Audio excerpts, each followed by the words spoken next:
В Бишкеке проходит круглый стол на тему «Актуальные вопросы медиации и предоставления правовой помощи в Кыргызской республике».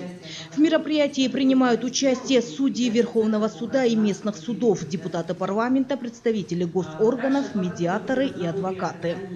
С 11 февраля этого года вступил в силу закон о медиации, предусматривающий нормы применения медиации гражданским, семейным и трудовым спорам.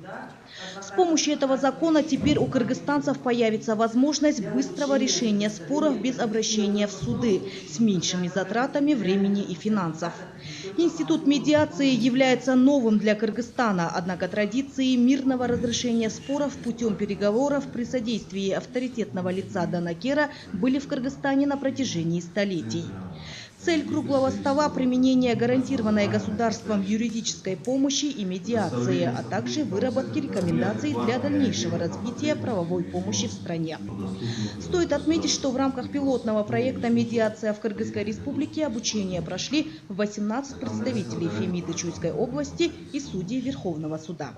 Основное отличие медиации от судебных процедур заключается в том, что медиация там спор получает свое урегулирование путем того, что каждая сторона четко осознает свой интерес в этом конкретном правовом споре.